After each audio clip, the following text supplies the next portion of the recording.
नमस्कार मित्रों, आज हम गोत्र, उपनाम और भाषा का इतिहास जानेंगे।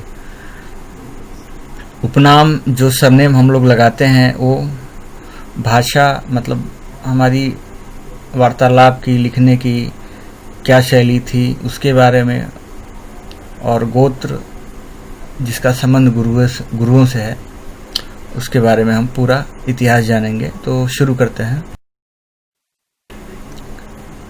सनातन धर्म के अनुसार सृष्टि के नियंता त्रिदेव हैं। त्रिदेव का मतलब ब्रह्मा, विष्णु, महेश। तो ब्रह्मदेव ने अपनी तप शक्ति से या आत्मशक्ति से सप्तऋषि उत्पन्न किए, जिनकी शिक्षा दीक्षा महादेव शिवजी द्वारा पूरी की गई। चूँकि इन सप्तऋषियों के साथ स्त्री नहीं थी और ये ब्रह्मचारी थे, इसलिए सृष्टि को आगे नहीं बढ़ा सकते थे।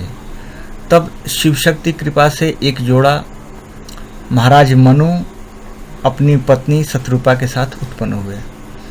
इनकी संतानें ही मनुष्य कहलाती हैं। मनु और शत्रुपा से उत्पन्न संतानों की शिक्षा दीक्षा सप्तऋषियों द्वारा की गई। तो जिसने जिस ऋषि से शिक्षा ली वही उसका और उसके वंशजों का गोत्र हो गया। आरंभ में कश्यप, गौतम आदि गोत्र चला और कालांतर अन्य गुरुओं के नाम से भी गोत्र चला। आगे चलकर उत्तर भारत में कुछ जातियां गोत्र को गुरुओं के अलावा स्थान का नाम या पिता के नाम से भी बताने लगे। ये लोग सगोत्रीय विवाह नहीं करते हैं। तो इन जातियों में ब्राह्मण आते हैं, राजपूत आते हैं, जाट आते हैं और गुज्जर आते हैं। ये चार जो जातियां हैं ये सगोत्रीय विवाह नहीं करती हैं। इनके अलावा, इनको छोड़ करके उत्तर भारत की सारी जातियां और दक्षिण भारत की सारी जातियां, इसके अलावा पूरे भारत की जातियां, पूरे भारत के हिंदू सगोत्रीय विवाह करते हैं। तो इस प्रकार उत्तर भारत की कुछ जातियों को छोड़कर पूरे भारत में सगोत्रीय विवाह होता है। उत्तर भारत और हिंदी भाषी क्षेत्रों में सगोत्रीय विवाह में दोनों परिवार अपने वंशावली में 7 पीढ़ी जो है देखते हैं, ताकि कोई खून का रिश्ता ना निकले। खून का रिश्ता नहीं निकलता है तो विवाह हो जाता है, अगर निकल जाता है तो नहीं होता है। अब जानते हैं उपनाम के बारे में। प्रारंभ में उपनाम जो है वो पिता का नाम होता था, आदमी का पहचान। उपनाम का मतलब होता है आदमी का वंश का पहचान। तो शुरुआती में जो शुरुआत हुआ था तो उपनाम जो है पिता के नाम से होता था। जैसे कि किसी के पिता का नाम रमेश है तो वो अपने नाम के साथ रमेश जोड़ता था आगे। जैसे आज भी ये परंपरा जो है, ये प्राचीन हिंदू परंपरा है, दक्षिण भारतीयों में आज भी देखी जा सकती है कि वो अपने पिता का नाम, अपने दादा का नाम, परदादा का नाम ऐसे जोड़ते जाते हैं और उनका जो नाम होता है उनकी एक वंशावली होती है। फिर कुछ क्षेत्रों में कुछ लोग जो है जब उनको उपनाम की समझ हुई तो उन्होंने अपने गांव के नाम को अपना उपनाम बना लिया। जैसे आज भी बहुत सारी जातियां मिलती हैं जो अपने गांव को उपनाम के रूप में उपयोग करती हैं। जैसे कि महाराष्ट्र में ज़्यादा देखने को मिलता है, जैसे कि गोरेगांवकर, कोई गोरेगांव का है तो गोरेगांवकर लिखता है। जैसे कि माथुर है, कायस्थों में माथुर होते हैं तो ये माथुर मथुरा से हैं, इसके लिए माथुर लिखते हैं, तो ये स्थान की वजह से है। फिर जो गौर कायस्थ जो होते हैं बंगाल के, तो वो गौर लिखते हैं, तो वो भी गौर राज परिवार था, तो उस जगह का नाम है, तो उसके वजह से तो ऐसे ऐसे उपनाम बनते गए। बाद में क्या हुआ कि कुछ लोगों ने पदवी को अपना उपनाम बना लिया। जैसे कि मान लीजिए कोई विद्वान है, विद्वान आदमी है, तो उसको पांडे की उपाधि दी गई, तो उसने पांडे उपनाम अपना लिया। अब उसके वंशजों ने पूरा पांडे लिखते गए। इसी प्रकार दुबे हो गया, द्विवेदी हो गया, ब्राह्मणों में त्रिवेदी हो गया, चतुर्वेदी हो गया। ब्राह्मणों के अलावा जो एडमिनिस्ट्रेशन करने वाले लोग थे, जो शासक लोग थे, तो उसमें सामंत हो गए, जमींदार हो गए, राजा हो गए। तो इनको भी अलग अलग उपनाम दिया गया। जैसे कि सामंत, सामंत में बड़े जमींदार होते थे या मंत्री होते थे, तो इनको सामंत कहा जाता था। ठाकुर हो गया, तो ठाकुर शब्द जो है पहले तो भगवान के लिए प्रयोग किया गया, उसके बाद कायस्थ परिवारों के लिए प्रयोग किया गया। इसके बाद पश्चिम के राजपूतों ने अपना लिया इसको। तो इस प्रकार जाटों ने भी अपना लिया इसको। तो ये पदवी है ठाकुर जमींदारों की।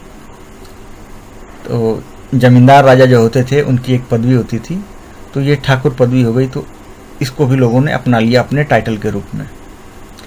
फिर सिम्हा हो गया, सिन्हा हो गया, सिंह हो गया और सिंह हो गया, तो सिंघा हो गया। तो ये जो उस समय वीर पुरुष थे, ये वीरता सूचक शब्द था। उस समय लड़ाइयाँ ज़्यादा होती थीं, तो अब किसी ने ज़्यादा वीरता दिखाई किसी ने, तो उसको इस पदवी से सम्मानित किया जाता था। तो आगे चलकर लोगों ने इसको भी अपने उपनाम के रूप में अपना लिया। फिर पोस्ट की बारी आई। जैसे कि आप महाराष्ट्रियन कास्तों में देखेंगे तो बहुत सारे पोस्ट होते थे, उनको उन्होंने अपने उपनाम के रूप में अपना लिया। कायस्थों ने भी अपनाया। जैसे कि कानूनगो का पोस्ट होता था, तो कायस्थों ने कानूनगो का जो है उपनाम अपना लिया। बहुत सारे कायस्थ कानूनगो लिखते हैं। तो इसी प्रकार जो है उपनाम का प्रचलन आगे बढ़ा। लेकिन मूल उपनाम जो है पिता का नाम होता है, ये हमेशा ध्यान रखिए। जैसे कि दक्षिण भारतीय परंपरा में है, वही विशुद्ध सनातन हिंदू परंपरा है पिता का नाम। बाद में लोग अपने हिसाब से अपना उपनाम बदलते गए, और आज के समय में कोई भी कुछ भी उपनाम रख रहा है। तो ये बात है। तो ये रहा उपनाम का इतिहास।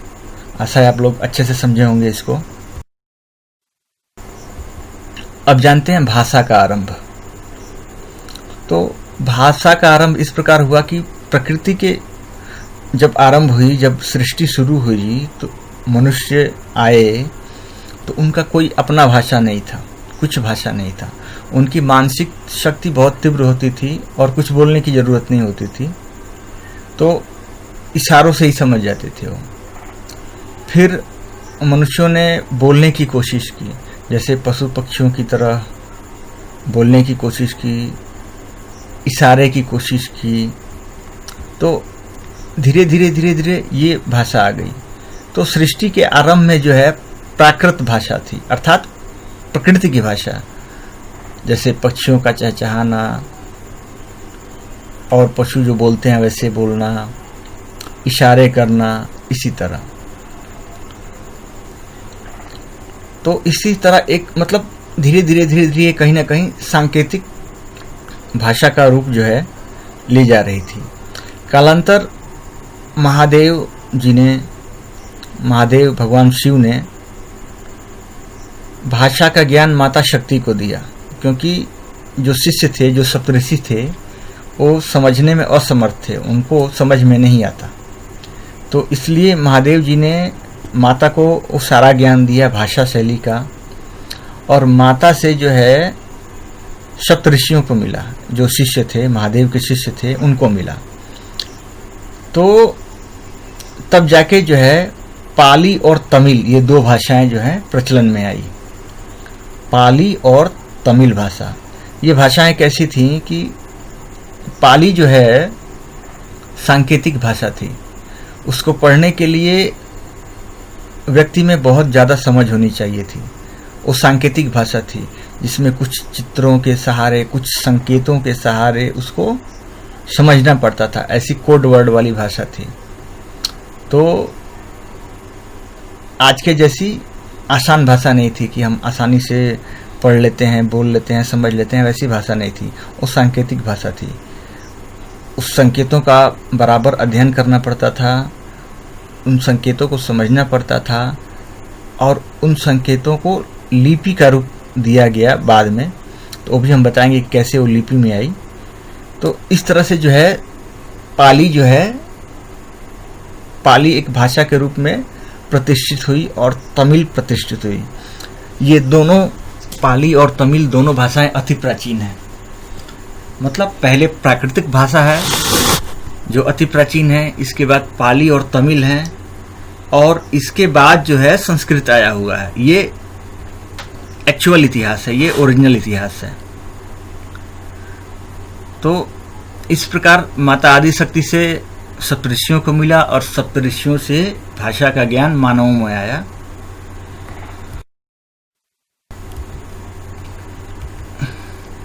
अब पाली भाषा जो है इशारों की भाषा थी, संकेतों की भाषा थी। तो अब उसका जो है कैसे लिपि में आया, इसके बारे में हम बता रहे हैं। तो मनुष्य की प्रथम भाषा शैली प्राकृतिक थी, अर्थात इशारों की भाषा। उसके बाद पशु पक्षियों की तरह आवाजें निकालने लगे। आगे प्राकृत भाषा अस्तित्व में आ गई थी।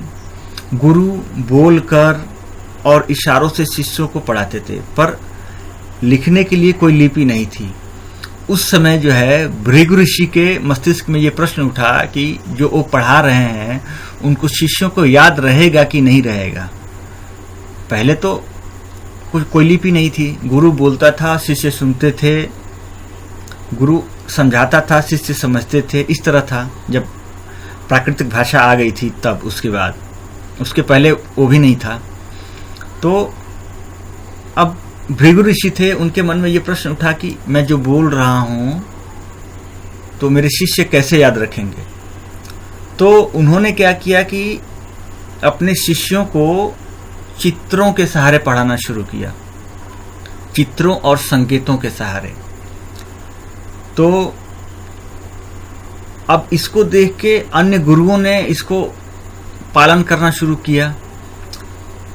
तो इस प्रकार जो है पाली भाषा का एक लिपि तैयार हो गया,